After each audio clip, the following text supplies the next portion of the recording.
Hey, what's up, gang? Ken here from the Retro Toy Scupids channel in Malaysia. I hope that everyone's doing good out there. And if you're tuning in, I hope that you've been enjoying the content on the channel and also the reviews of the vintage Masters of the Universe mini comics that I've been covering here. Tonight, I'm looking at Slave City. Now, there's something about this particular cover and the title that really pulled me in. I mean, He-Man in slave chains and held captive by a being that looks like a cross between Shredder and Baron Kaza from the Micronauts. Now, this visual is just totally screaming of a thrash metal album cover from the 80's. Coincidentally, this came out in 1984 when thrash metal was on the verge of taking over the world. And Metallica also released Ride the Lightning that same year as well. So let's get into the story, yeah? Now, Slave City begins with Adam and Cringer enjoying a quiet evening in the forest when suddenly something disturbing erupts before their eyes. A group of fiendish-looking creatures called the Kobolds are dragging a beautiful young lady captive with them. Okay, admittedly, I looked upon this scene with a bit of disinterest because with such a rich universe of characters at their disposal, suddenly the story is focusing on a bunch of characters that I've never seen before. I don't think that any of these guys were from the vintage toy line, or I'm not sure if they even turned up in the cartoon. Okay, but the story seems to be focusing on them, a group of creatures called the Kobolds, and they appear to be taking this beautiful woman prisoner with them back to something called Targa. Okay, anyway, it's time for He-Man to step in and intervene. Okay, the art in this particular story seems to run the divide between okay to pretty bad, I think, and what follows is actually probably one of the laziest transformation scenes I've seen for He-Man in a comic book. Okay, he just holds up his sword here, and then there's a sound effect here that goes Kazam. Okay, I don't think that I've ever seen the sound effect Kazam associated with He-Man before. Okay, it's almost like Shazam. All right, but all it takes is just 3 panels, and a panel later he's He-Man, and Cringer's turned into Battle Cat, and it's time for them to rescue the damsel in distress. Okay, so He-Man makes short work of these disgusting creatures. Okay, he just lays a can of whoop ass on them, takes them out totally, and rescues the beautiful woman, who later explains to He-Man that she's Princess Reina. All right, and the princess explains that she comes from the city of Targa. Okay, so Targa is actually the name of the city. That's where they were dragging her back to, and apparently she's escaped. And Targa is currently under the command of an evil ruler, all right, called Lodar. Okay, and I'm like, wow, great, more names that I've never heard of. Okay, apparently He-Man's never heard of him too. Okay, that's apparently how important he is to the story. So I'm wondering once again, why are they focusing on characters that are not even characters that were going to be made into action figures? Okay, I mean, this was a mini comic that came with the toys. Shouldn't they be focusing on characters and storylines that are related to toys that they're actually producing for the time? But as it turns out, okay, so her city has been taken over by this evil being, and apparently all of her people are enslaved. He-Man being He-Man, now he has to intervene whenever there's even the slightest whiff of trouble. So he agrees to help Princess Reina, and together they begin their journey to the city of Targa. However, along the way, they're beset by a torrential downpour that causes trees to fall in their path, and what happens later is that this giant boulder falls and strikes He-Man square on his head. Okay, he actually gets hit like by this humongous boulder that apparently wipes him out. Okay, he's the strongest man in the universe. Okay, but this huge boulder hits him square in the head and he's knocked out cold. Now, it just so happens that the evil, disgusting creatures known as the Kobolds happen to be nearby when all this is going down, and they find an unconscious He-Man and they drag him back to their master in the city of Targa. Along the way, they also managed to capture Princess Reina and Battle Cat. I mean, geez, Battle Cat, what are you doing, man? You're not even unconscious, okay? You weren't hit by a boulder. Can't you fend off these guys? But yeah, so all 3 of them are captured, and all three of them are brought to the city of Targa.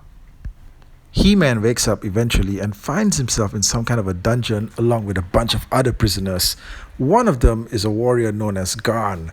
Now, the interesting thing here is that He-Man appears to have his memory wiped clean. Okay, that's right, guys. They're pulling the amnesia card here. Now, the amnesia storyline, it used to be something that's very popular, especially if I remember correctly, back in the storylines that were told on TV and in comics, all the way back in the 80s. There's always this story arc where the main character goes through a period of amnesia. Okay, he can't remember who he is. He becomes this other person and things like that. So that apparently seems to be what's happened to He-Man here. All right, the huge knock that he suffered from the boulder has wiped his memory clean. All right, he doesn't remember who he is or where he is or what he's supposed to be doing. But then it's time for them to meet the evil ruler of Targa, Lodar. He-Man is then brought before Lodar, and Lodar is the guy from the cover of the book, the one that looks like a purple version of Shredder from Teenage Mutant Ninja Turtles. And I gotta say that the character design is pretty interesting, and if this was in the 80s, if I was reading this for the first time in the 1980s and there was like nothing else to reference this character to, I'd actually think that, hey, this character is pretty solid looking, all right, with the mask, the helmet, everything is like something a little bit from Mad Max, okay, from Mad Max the Road Warrior. Remember that one? Anyway, it seems that Lodar has access to magical powers, all right. It's something that he has the ability to generate magical powers, and that is probably the element that makes him the ruler of this entire city. Okay, that's how he's managed to enslave the people, and he wants He-Man and the other prisoners to be involved in something called the Arena of Death. Okay, they're apparently supposed to be chucked into an arena and fight to the dead, for no other reason than the amusement of their captors, I suppose. He-Man has to face the warrior Garn in the arena, the same warrior that he shared a tender moment of bonding with a short while earlier in the story. But now, apparently, it's time to put all that stuff aside because they are required to fight to the death. One shall stand and one shall fall. And there's only one of them that's going to walk away from this arena of death. So they get to it, all right? They get into the battle. And what happens is that the mace weapon that Garn is using strikes He-Man square in the head. Now, in all these stories where amnesia is involved and where somebody, gets knocked on the head and loses his memory, apparently all it takes is just another strong concussion right in the same place where you got hit the first time in order for you to regain your memory again. And so it turns out that He-Man suddenly remembers who he is. Okay, suddenly he remembers that he is He-Man, the most powerful man in the universe. And then there's this scene here of him just taking out Garn with a single punch. Okay, now I'm just wondering to myself that is his inner strength something that he had to be reminded of? I mean, would he have been able to take Garn out just like that if he didn't remember that he was in fact He-Man? Probably not, but it's just that the way that the story was positioned and the way that it was presented to us is just that he punches out Garn and he says that I am He-Man. Okay, all right. So He-Man's back. All right, he's taken out Garn, but he's not going to kill him. Instead, he focuses his attention on the evil Lodar. What follows is a series of panels between He-Man and Lodar, and all we see are the sound effects. Okay, crack, zock, slam, bam, it just goes on for quite a bit here. Okay, there's no dialogue spoken between the two of them the entire time.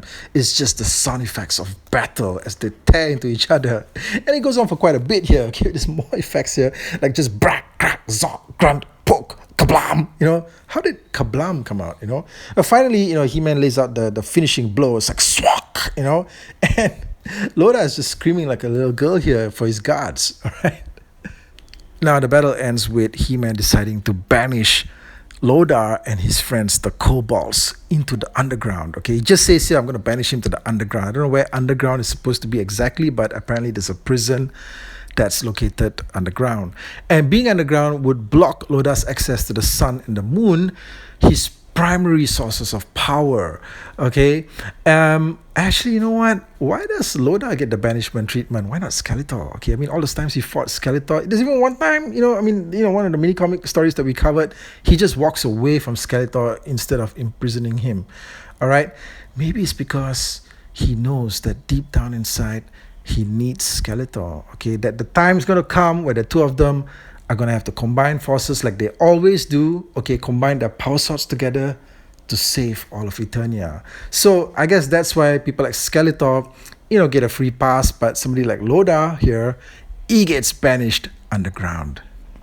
Now, in the last panel, Princess Reina actually asked He-Man to stay with them for a while. She actually says it here. Okay, He-Man, would you stay with us?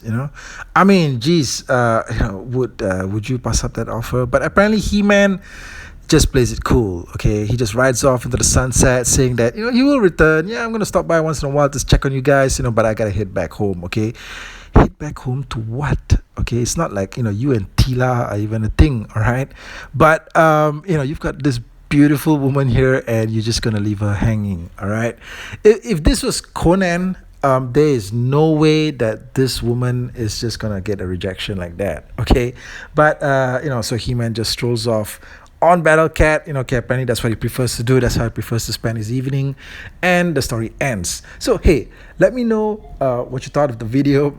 I am actually pretty intrigued. I was pretty intrigued by the Loda character. And I was kind of wondering how come he never got produced as an action figure. I went online and I saw this photo of a Loda figurine on a vintage style card back, and I was like, holy crap, is this real? But then, it turns out that this is just a custom figure, but a really good one, I gotta say.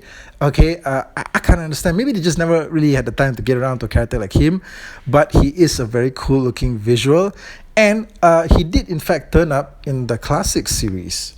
MOTU Classics was one of those toy lines where I think that they were always looking for new characters to introduce into the range, and they did this really good representation of Loda here. Pretty fantastic. In fact, after looking at these pictures, I feel like tracking him down myself. Okay, I don't think it's gonna be easy though, but I'm gonna try. Okay, so hey guys, let me know what you thought of the video. I love hearing from you guys as always, and I'll be back soon with more mini comic reviews and anything else that's happening in the world of MOTU and retro toys. Take care, everyone.